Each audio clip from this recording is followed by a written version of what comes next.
professora Kaline com a terceira aula dela sobre simulações.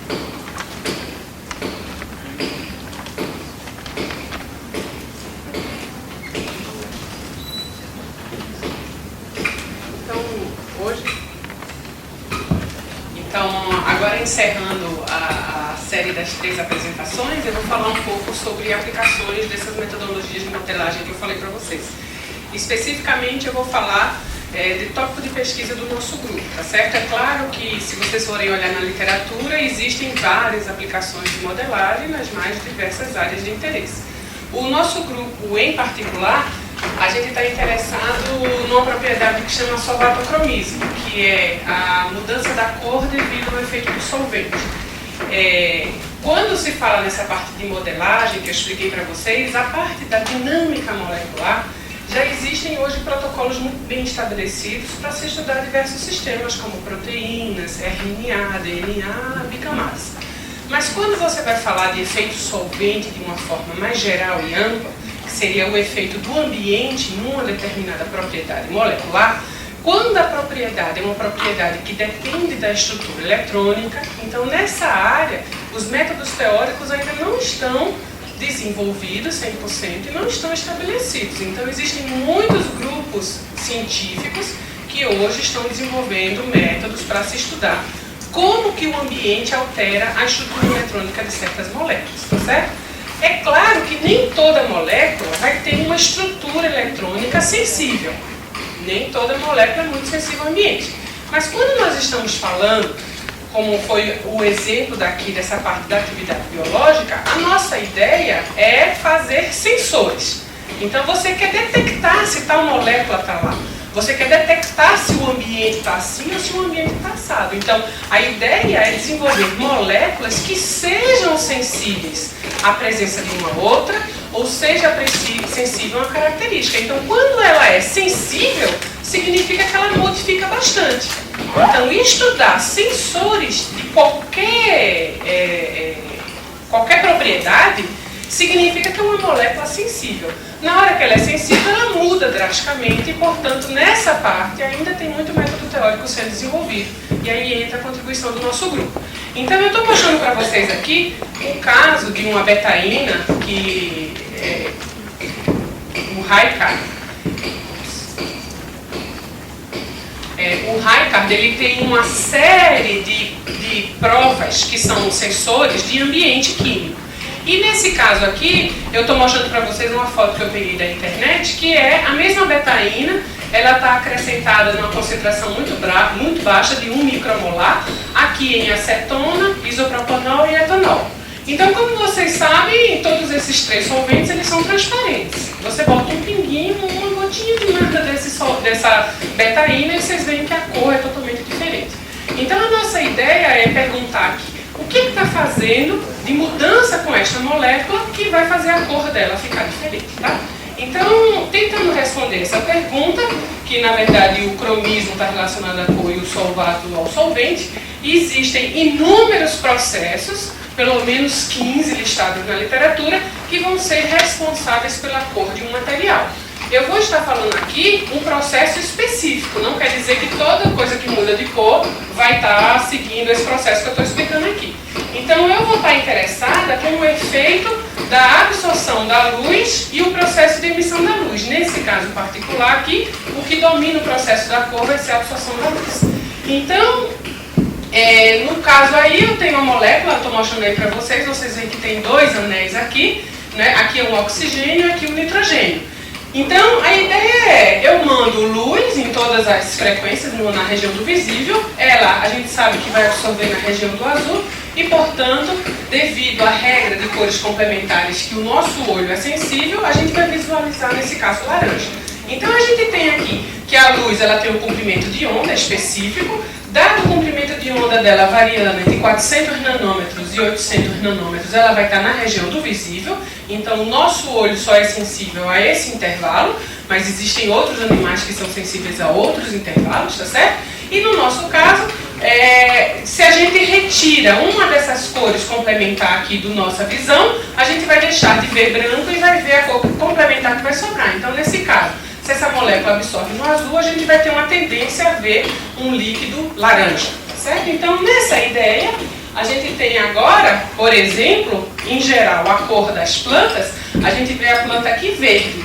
E quando a gente vai olhar na composição, a gente vê que a clorofila, que existem várias variações da clorofila, mudando alguns grupos, a gente vai ver que a clorofila, ela absorve na região do vermelho, tá aqui. Então, portanto, a gente tem a sensação da cor verde nas plantas. E ela varia também, dependendo da substituição da clorofila, a gente também pode ter um pouco absorvendo nessa região do violeta. Então é por isso que a gente vê os mais diversos tons de verde, desde o tom de verde amarelado até o tom de verde muito escuro. Agora, é claro que quando a folha vai se decompondo, uma das primeiras coisas que vai se degradando na folha é a clorofila. E aí a gente vai vendo a presença de outras substâncias, como são as substâncias dos carotenos, os flavonóides e os antocianinas. E aí, nesse caso, o caroteno ele absorve no azul, portanto a gente vê no laranja, os flavonóides absorvem no verde, a gente vê o vermelho, e as antocianinas absorvem no violeta, a gente vê o amarelo. Então, é por isso que quando a folha vai morrendo, se decompondo, com a degradação da clorofila, a gente começa a perceber as outras cores das outras substâncias, tá certo? Então, dá para ver claramente que essa parte da cor, de ser sensível à cor, nós somos muito sensíveis. Então, criar kits relacionados ao meio ambiente, à poluição de água, que seja relacionado com a cor, significa que é muito interessante, porque qualquer funcionário de meio ambiente lá com nível médio, ele pode pingar gotinhas do rio e saber, olha, aqui tem contaminante disso, disso, daquilo. Como a gente tem kits de aquário para medir o pH da água do aquário, você pinga a gotinha do aquário e vê se está no tomzinho azul claro, azul escuro ou verdinho. Então essa parte é um kit muito fácil de manusear, porque qualquer um de nós é bastante sensível à cor, né? Então, no caso propriamente dito de cálculo teórico, eu estou dando aqui um exemplo ilustrativo, caso a gente tivesse uma molécula com 2 átomos apenas. Então, à medida que eu for mudando a distância entre desses dois átomos, eu tenho uma curva de energia, que é essa curva aqui, a molécula no estado fundamental. Então, o que eu vou ter agora é que eu vou ter níveis aqui que vão ser responsáveis pela vibração da molécula e pela rotação. Então, dado a temperatura, a condição que ela esteja, a molécula vai estar ocupando um desses níveis. Na hora que eu jogo a luz, ela vai absorver energia e vai sair do estado fundamental para o estado excitado. Então, dependendo da distribuição dos orbitais dos elétrons e da distância entre os núcleos, eu vou saber fazer o cálculo teórico e, com mecânica quântica, saber quanto que é a energia que eu consigo absorver aqui. Tá certo? Então, eu consigo, através de cálculos teóricos, eu não, né? Toda a parte de modelagem consegue, através de cálculos teóricos, calcular o espectro de absorção de uma determinada molécula. Dizer, olha, essa transição aqui vai ser referente ao elétron sair desse orbital e ir para aquele orbital, e a gente consegue fazer o cálculo teórico. Só que, então, nesse caso, nós conseguimos calcular o espectro eletrônico, quando a gente tem uma excitação eletrônica. Se eu tiver uma transição vibracional, significa que no mesmo nível eletrônico eu posso sair de um nível vibracional para outro. Então eu posso manter o estado eletrônico e mudar o nível vibracional, ou eu posso também fazer a parte eletrônica e vibracional simultaneamente. E a gente pode também ter o espectro rotacional, que vão ser outros níveis mais curtinhos que vão estar aqui, e portanto esses 3 espectros que são comumente medidos, eles são em escalas de energia diferentes. A parte do visível, que seria a parte eletrônica, a parte vibracional normalmente na região de micro-ondas, e a parte rotacional é, portanto, na região de infravermelho. E daí é que vem o nosso forno de micro-ondas, tá certo? A gente tem um forno em casa, a gente liga ele, então o que é que nós estamos fazendo? Nós estamos excitando a molécula rotacionalmente. É por isso que a gente consegue esquentar no micro-ondas o alimento também dentro e fora. Porque a gente manda radiação e não precisa ser que nem um forno normal, que é por a transferência de calor, é feito por contato de uma molécula para outra, então o alimento esquenta de fora para dentro, certo? Então, nessa parte aqui dos espectros que são medidos, se nós fizermos cálculos quânticos, nós somos capazes de descrever esses espectros. Mas a pergunta agora é o seguinte: e o que acontece quando eu coloco um monte de moléculas ao redor, que seria o nosso ambiente denso ou o efeito solvente? essa molécula ela vai mudar a absorção da luz dela ou não, se mantém. Então, no caso específico dessa molécula, está aqui ó, uma tabela de resultado experimental, que eu esqueci de botar referência, mas quando eu passar para vocês eu coloco, que é essa mesma molécula aqui, a ortobetaína, está aqui, medida em vários solventes diferentes, não só solventes que são misturados com água, como solventes homogêneos. E aí vocês veem que aqui é o comprimento de onda que vai modificando a absorção, portanto aqui está em nanômetros e aqui está em centímetros a menos 1, e aqui vocês veem que a cor vai variando totalmente, tá certo? Então, bastou mudar o solvente, que é essa molécula, ela muda a cor, vai de um lado ao outro do espectro da região do visível. Então, por que isso ocorre, né? Aí, o que nós temos que fazer agora do ponto de vista teórico é calcular como que é o espectro dela, a energia de absorção, quando ela está sozinha, e depois calcular o efeito no ambiente. E aí, quando entra o ambiente, que são as moléculas ao redor, nós podemos mudar totalmente até a posição, portanto, a geometria do estado fundamental, o formato da curva, e não só a curva do estado fundamental, como a curva do estado excitado. Então, vocês veem aqui, antes a gente tinha um comprimento de onda e agora vai ter outro. Mas o mesmo fenômeno acontece com o estado excitado, que no caso a gente pode medir o espectro de fluorescência. Então, se eu tenho uma molécula aqui no estado excitado, ela decai, então esse daqui vai ser a energia que ela vai soltar quando ela emitir luz. Quando eu botar no ambiente, a mesma coisa vai acontecer. Eu posso ter uma mudança total no espectro ou não, vai depender o quanto a molécula é sensível ao ambiente. Então, nesse caso, eu posso calcular quanto que é o deslocamento da banda devido ao efeito solvente, se eu faço a diferença desses dois comprimentos de onda, ou no caso da emissão. E posso analisar também o Stokes shift, que vai ser justamente a diferença da absorção e da emissão, que vai representar para a gente o quanto que a molécula muda no estado fundamental e no estado excitado. Bem, para fazer isso, não dá para a gente usar só a técnica de modelagem molecular. Porque, como eu expliquei para vocês, nessa técnica nós vamos representar a interação entre as moléculas como sendo de forma clássica. Se é clássica, eu não tenho uma estrutura eletrônica, eu não represento explicitamente os elétrons. Por outro lado, eu poderia fazer uma dinâmica molecular onde cada passo da simulação, ao invés de usar as equações de Newton e aquela fórmula potencial de interação, eu resolveria a equação de Schrödinger. Então eu teria as forças do ponto de vista quântico. Mas isso é muito custoso computacionalmente. Poucos grupos no mundo fazem dinâmica inteiramente quântica e quando fazem são para sistemas relativamente pequenos.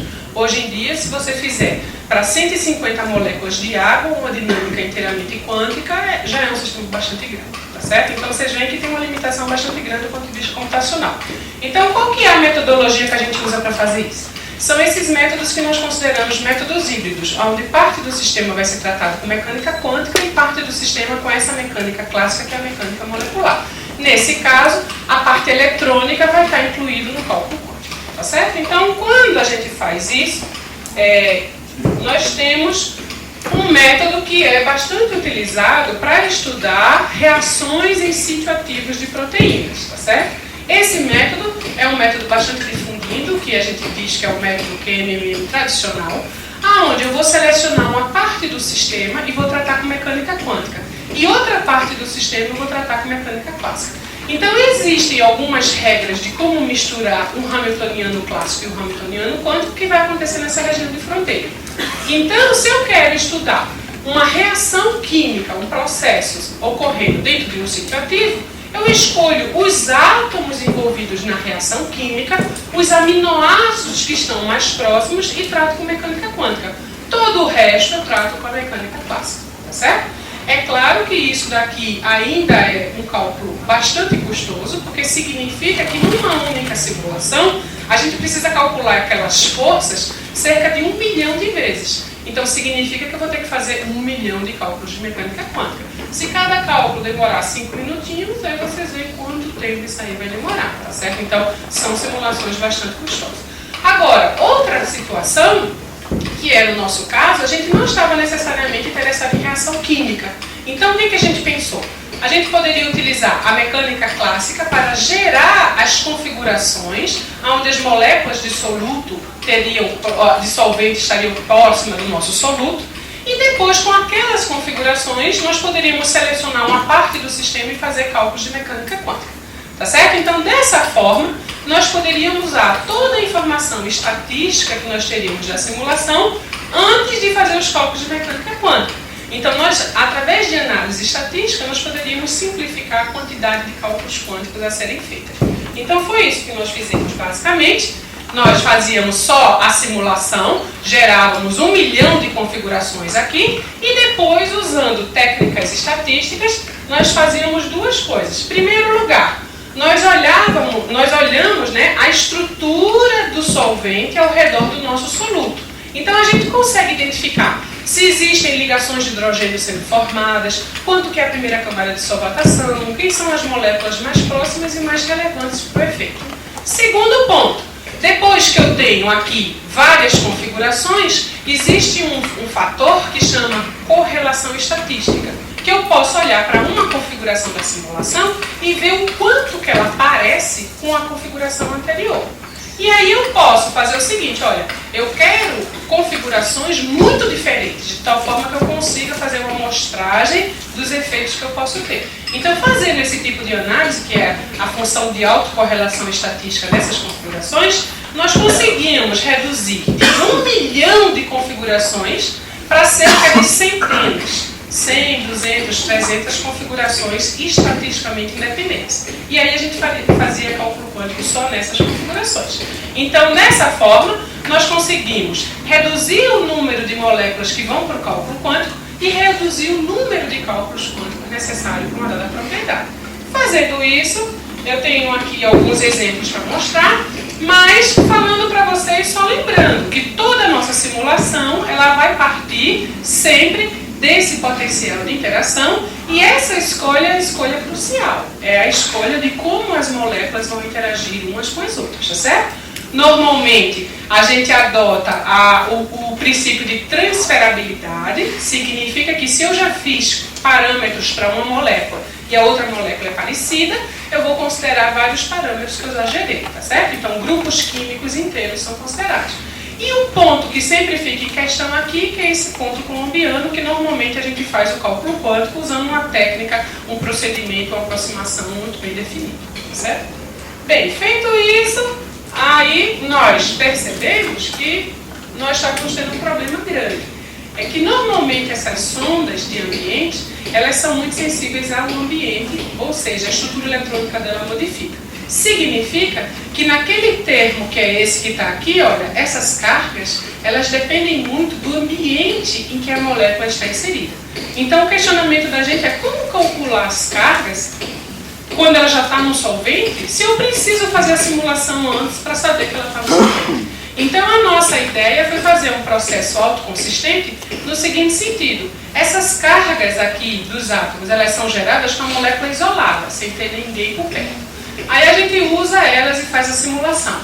Quando acaba a simulação, eu consigo detectar como que esse solvente está distribuído. Então eu uso essa informação do solvente, jogo de volta no cálculo quântico e calculo qual que é o momento de dipolo induzido pelo solvente nesse soluto.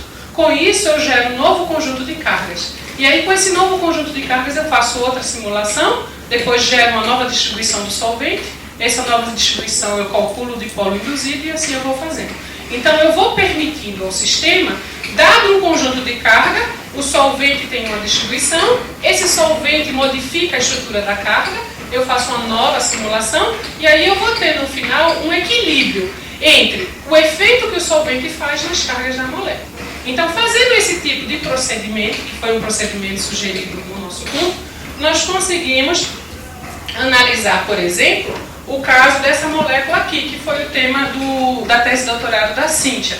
Essa molécula ela chama de Prodan. A Cíntia é uma aluna que desenvolveu toda a parte experimental no laboratório, fez as medidas em solventes e bicamadas e também quis fazer cálculo teórico. Então a tese dela tem as duas partes, a parte de teoria e experimento. E o que ela observava é que essa molécula sendo medida, a primeira banda do espectro de absorção em vários solventes, vocês veem que de ciclo hexano, que é essa curva rosa, até água, que é essa curva preta, existe um deslocamento da banda para a região de maiores comprimentos de ondas, certo? E existe claramente uma mudança na forma da banda. Já no espectro de fluorescência, vocês veem que essa molécula ela é muito mais sensível ao ambiente do solvente. Então, dado que a gente coloque ela dentro, por exemplo, ela vai ser usada como uma sonda de bicamadas. Então, se ela ficar em água, a fluorescência dela é aqui. Se ela estiver bem dentro da bicamada, a fluorescência dela é aqui. Agora, o que acontece em geral na bicamada é que, dependendo se a bicamada está na fase gel ou fluida, ela vai aparecer proporções diferentes dessas duas bandas de fluorescência. Tá certo? Então, por isso que ela é utilizada como uma sonda para detectar em que estado está a bicamada lipídica. Tá certo? Então, a gente fez cálculo nessa molécula e uma coisa que nós observamos aqui é que essa molécula, quando ela estava sozinha, em vácuo, né, o cálculo teórico mostrava que o momento de dipolo dela é da ordem de 5,8. Mas à medida que nós fazíamos aquele processo de calcular as cargas dentro do próprio solvente, que são esses passos aqui, a gente está mostrando como é que o momento de dipolo dela vai mudando. Nesse caso azul aqui é em diclorometano, no caso vermelho aqui é em acetonitrila e no caso preto é em água. Então dá para perceber claramente que à medida que ela vai ficando num solvente de mais alta polaridade, ela vai se polarizando mais. E quando essas sondas foram propostas, o pessoal fala que como aqui tem um grupo doador de elétron e aqui tem um grupo aceitador de elétron, ela é sensível ao ambiente justamente porque mudando a polaridade do solvente, vai ter uma transferência de carga daqui para cá. E aí essa transferência de carga muda a estrutura eletrônica. Então, quando nós analisamos o que estava acontecendo com essa distribuição de carga à medida do solvente, nós observamos o seguinte, ó, que se a gente acompanhasse a carga tanto da molécula isolada aqui no nitrogênio, como em ciclohexano, como em água, vocês veem que ela praticamente não muda. Mas, quando a gente olha a carga do oxigênio, a gente vê para a molécula isolada, à medida que ela vai aumentando a polaridade do solvente, ela vai ficando cada vez mais negativa. Significa que está tendo um acúmulo de carga negativa naquele oxigênio. E de onde que ele está vindo? Basicamente está vindo desse carbono aqui do lado, ó, que ele está positivo e vai ficando mais positivo. Então, o que a gente viu na prática é que essa molécula, ela não consegue fazer a transferência de carga desejada desse ponto para esse. Ela simplesmente faz uma separação de carga nessa direção. E é justamente por isso que o espectro da absorção dela não é tão sensível.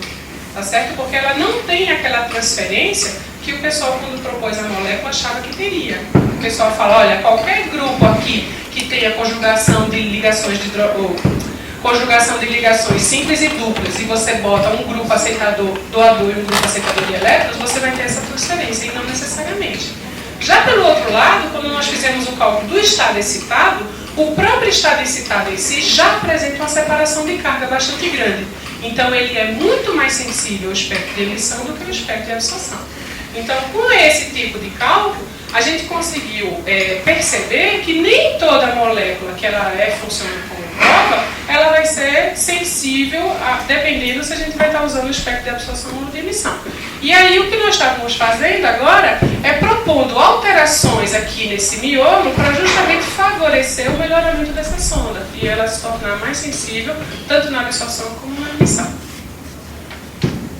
Bem, aí com isso daqui, esse é o resultado que a gente obteve. Ó. No caso do ciclohexano, nós fizemos um cálculo teórico e nós identificamos que a banda medida experimentalmente, na verdade, ela é uma composição de 3 excitações. Então, essa excitação azul é uma excitação do tipo NP estrela e aqui do tipo PP estrela. Então, como vocês podem ver, nós temos uma concordância super boa do cálculo teórico mostrando com relação ao cálculo, à medida experimental. Esse caso daqui é em diclorometano, a gente também tem as 3 bandas mostrando o alargamento. No caso daqui também é em acetonitrila e aqui é no caso da água, aonde nessa situação onde a gente tem essas linhazinhas aqui mais clarinhas, é uma modelagem que a gente teve que fazer diferente, permitindo que a ligação C-O ela ficasse totalmente livre para mover ao longo da simulação. Se ela não estiver livre, a gente não consegue fazer a descrição do espectro como está aqui. Nesses casos daqui, ó, a gente deixou a geometria da molécula rígida, enquanto que para descrever em água a gente teve que torná-la flexível.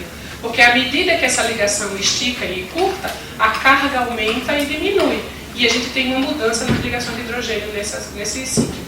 Então, o que deu para mostrar nesse tipo de estudo é que nós conseguimos descrever com bastante confiança o efeito do solvente, levando em conta o efeito da polarização. E a gente consegue interpretar que tipo de redistribuição de carga está ocorrendo na molécula quando ela é colocada num ambiente diferente.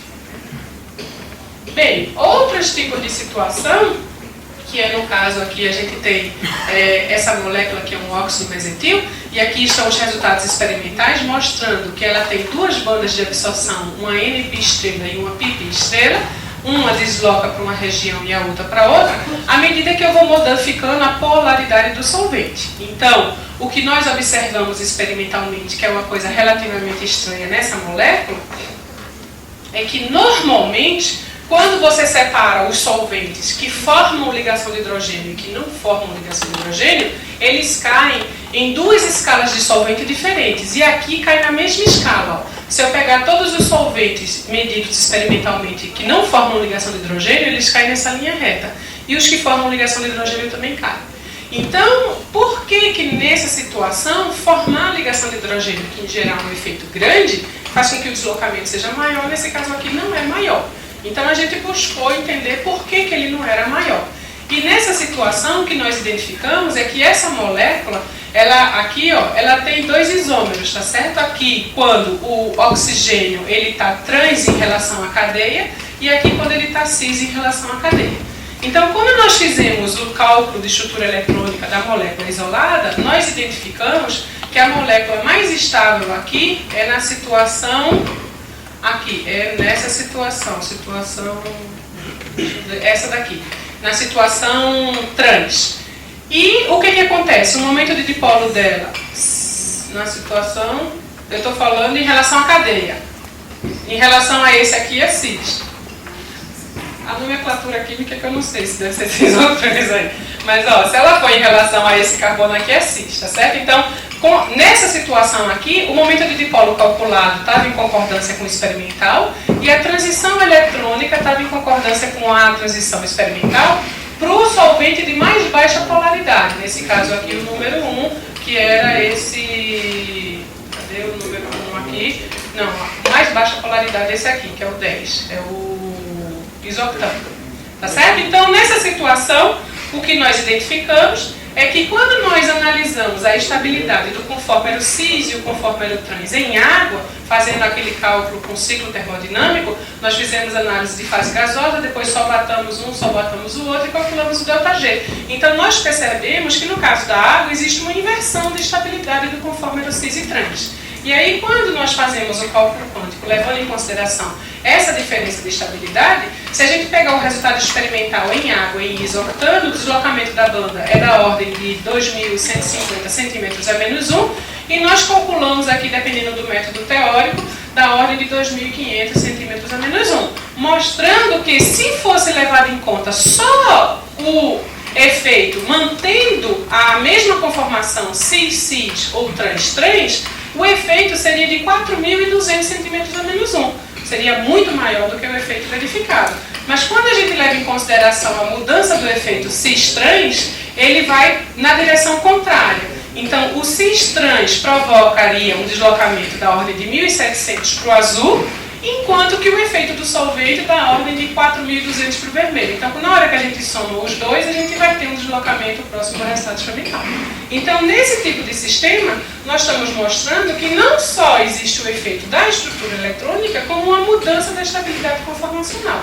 Então, se o experimental não sabe qual dos isômeros é o isômero mais estável, ele pode propor processos erroneamente, achando que é um e, na verdade, sendo outro. Então, esse tipo de resultado é interessante. Então, assim, nos últimos 10 anos, nós temos aplicado esse tipo de metodologia que eu falei para vocês para fazer uma quantidade de estudo bastante grande. Nós estudamos, por exemplo, a reação homolítica de fenol, fenóxido em vários solventes. A gente estudou sistemas também como essa ortobetaína, que é bastante complicada. Nós estudamos beta-caroteno também em vários solventes. E a gente tem aplicado desde sistemas muito pequenos, que têm um interesse físico apenas, até sistemas maiores que já têm um interesse biológico. Nós também temos várias aplicações estudando solvente em estado supercrítico, que também é de bastante interesse agora nessa onda de química verde, onde vários sistemas não são solúveis em água, quando você coloca água no estado supercrítico, que significa pressão acima de 400 atmosferas e temperatura acima de 350 Kelvin, então você solubiliza a molécula. Então significa, portanto, que a gente é capaz de descrever também mudanças, situações drásticas de temperatura e pressão. E aí, para encerrar, no caso dessa molécula da ortobetaína, que era toda a motivação nossa, nós estamos com essa molécula, estudando ela já faz uns 7 anos, porque era tanta complicação, estava tudo tão errado que a gente não sabia o que estava acontecendo. Então, na hora que a gente aplicava o método que a gente sabia fazer, a gente só conseguia calcular um deslocamento da banda da ordem de 1000 centímetros a menos 1, e o deslocamento era 7.500. A gente não sabia qual era o problema. E aí o que a gente identificou na prática é que essa molécula, se você analisar ela sozinha, isolada do mundo inteiro, ela tem um ângulo entre esse anel e esse anel da ordem de 30 graus, e a energia para poder ela fazer uma rotação e ir para 90 é da ordem de 6 quilocalorias por mol, que é uma barreira relativamente pequena, não é muito grande, tá certo? Mas quando nós começamos a fazer esse estudo, o que nós percebemos é que à medida que esse ângulo entre esse anel e esse anel vai modificando, a carga no nitrogênio vai sendo modificada e a carga no oxigênio vai sendo modificada. Então aquela ideia de que há transferência de carga aqui, dependendo da conformação entre os dois anéis, é importante. Mas esse tipo de transferência de carga não tem como colocar na simulação, porque aquele conjunto de carga é fixo, independente do ângulo que a molécula tem. Então, nesse caso, nós fizemos, na verdade, o estudo de 13 conformações diferentes, onde cada uma tinha um ângulo diferente aqui. E aí, o que nós identificamos na prática é que, se nós estudarmos a variação de energia livre em água, a gente consegue encontrar um perfil de mudança desse ângulo totalmente diferente do perfil que era obtido com a molécula isolada. Nesse caso aqui, o que está mostrando para a gente é que a molécula antes, isoladamente, ou num solvente de baixa polaridade, ela prefere ficar em torno de 30 graus entre um anel e outro, e aqui ela fica mudando entre 60 e 90 graus o ângulo livremente, porque eu tenho aqui menos de meia quilocaloria de diferença entre as duas. Então, o que mostra é que a própria conformação muda, se o solvente é polar ou não, e existe essa transferência de carga.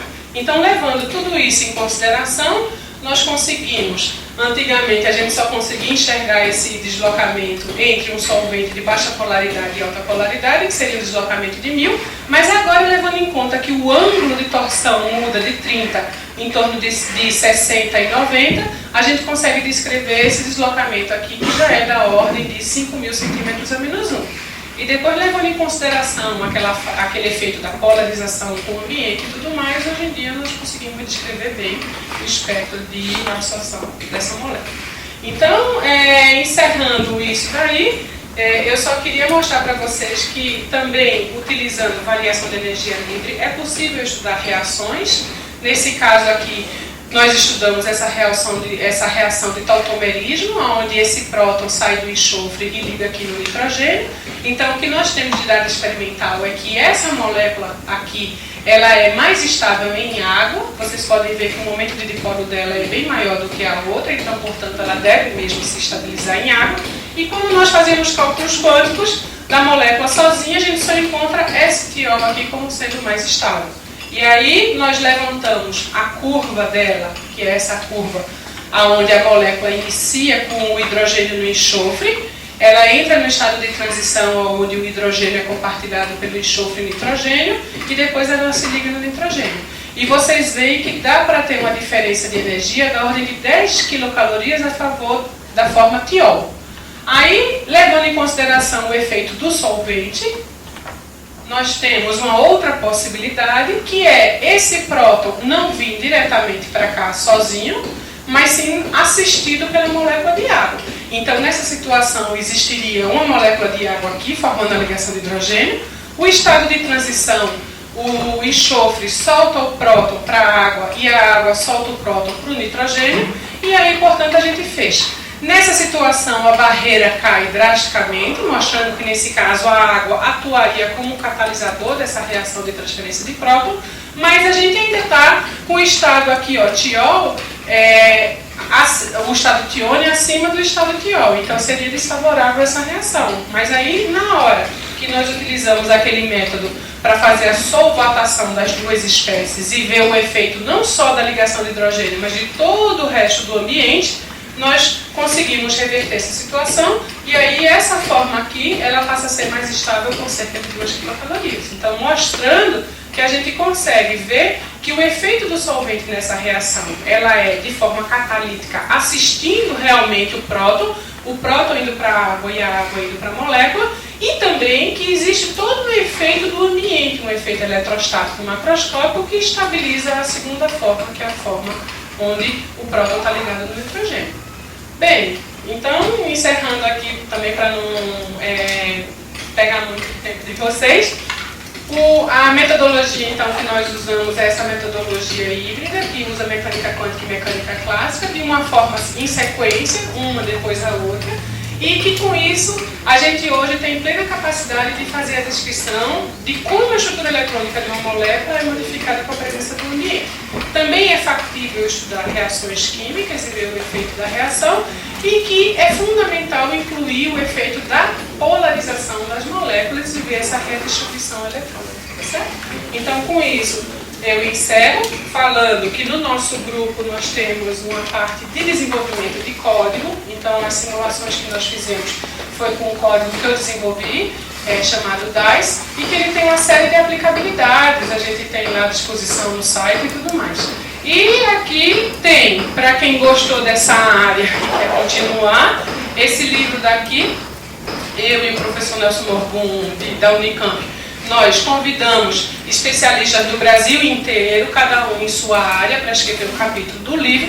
E aí nós temos métodos de química quântica que vão do capítulo 1 até o capítulo 10, aqui os mais diversas áreas, cada um escrito por um especialista diferente, e depois essa parte de simulação com Monte Carlo, dinâmica molecular, métodos híbridos, e também uma técnica que eu não falei aqui, que é o de docking, o ancoramento, onde você pode estudar como uma molécula, como dado o potencial eletrostático de outra, em que posição ela melhor se colocaria, tá certo? Então, com um custo computacional relativamente baixo. Então, esse é um livro todo escrito em português, tem muitas referências, e aí, portanto, para quem vai começar nessa área, eu considero uma boa referência. E, para finalizar, aqui está o grupo, que sou eu aqui e o Silvio, o outro professor daqui do IFUSP, e o resto aqui são estudantes, pós-doc, visitantes e todo o grupo aí, bastante gente envolvida nesse tipo de estudo. Então, agradeço a atenção de vocês.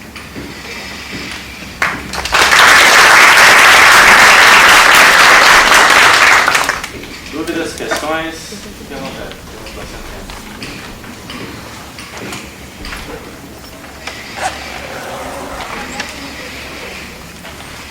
Se você não tivesse usado os instrumentais para checar, você iria ter alguma indicação de que o seu cálculo funciona? Sim, é assim. O que nós fazemos aqui na prática é que existe Dependendo da propriedade química que você está em interesse, a gente tem muita experiência ou pouca experiência. Então, se você quiser uma propriedade que a gente tenha bastante confiança, que seria no caso desses espectros de absorção e de emissão, a gente consegue ter confiança em que método teórico de mecânica quântica deve ser utilizado para a gente ter uma boa confiabilidade, tá certo? Se é uma propriedade que a gente nunca fez cálculo, porque o X da questão aqui não está basicamente nas técnicas de simulação, mas e sim nos cálculos quânticos. Porque significa que para cada propriedade você tem que saber que método de mecânica quântica vai descrever com confiança aquela propriedade desejada. Então, é o método, é a função base, existe uma série de escolhas, tá certo? Então, se a gente não tem a menor experiência numa propriedade que a gente nunca calculou, você vai na literatura para ver. Já existe um procedimento de mecânica quântica onde as pessoas recomendam esse método, essa base que dá boa confiança. Se tiver, ótimo. Se não tiver, a gente precisa de algum dado experimental, nem que seja em outras moléculas, para que a gente tenha uma confiança nesse tipo de método. Agora, uma vez você diga, olha, essa propriedade daqui vocês sabem calcular bem, então a gente vai escolher a parte que vai ser mais custosa computacionalmente, porque vai dar mais precisão, e eu tenho certeza que a gente vai conseguir dar um número com muita confiança. Eu tenho muita confiança nessas coisas aqui que a gente sabe fazer. Você falou dos seus militares que vocês conseguem fazer alterações na molécula para que ela saia na cor que você quer, isso aqui. Isso é feito automaticamente ou você tem que fazer essa mudança? Não, o que a gente sabe é o seguinte, que se a gente aumentar ou diminuir a polaridade, se a gente aumentar ou diminuir uma certa característica, a gente vai na direção do que a gente quer fazer. Então a gente chama um químico orgânico e fala para ele quais são os grupos que você recomendaria que eu pendurasse aqui desse lado que fizesse aquele outro lado ficar mais negativo. Aí ele fala, pendura isso, pendura aqui, pendura aqui. Aí a gente bota lá e faz o cálculo teórico para ver se realmente deu, tá certo? Mas esse feeling químico do que é o grupo é a mesma coisa na região da farmácia, né? Essa parte de design de fármacos. Você tem uma ideia de que tipo de mudança você tem que fazer na molécula, mas o grupo químico que vai induzir aquela mudança, aí realmente precisa ter muita experiência química orgânica. Isso daí a gente não tem. Então precisa realmente ter o químico, não só o sintético, o orgânico, o farmacológico lá para dizer, não, esse grupo é altamente tóxico, não bota isso não. Não, esse aqui dá. Ou então, mas se você botar isso daí, vai aumentar a volatilidade da molécula, não vai não sei o quê. Então, a propriedade estrutural e eletrônica a gente sabe. Agora, o que vai ter que ser grudado para poder não mudar muito o tamanho, não mudar muito a solubilidade, não mudar muito a característica hidrofóbica ou hidrofílica, aí realmente só o químico. Já teve caso de você fazer um teste que você achava que ia dar algo completamente diferente ou em geral isso? Em geral, assim, a gente tem alguns problemas com moléculas que são assim, sensores muito sensíveis, porque aí às vezes você trocou um flúor por um cloro e você acha que o efeito só vai ser um pouquinho só e ele mudou totalmente, tá certo? Então, essas moléculas realmente sensoras, elas são um pouquinho delicadas e algumas vezes o senso comum funciona nelas. Mais dúvidas?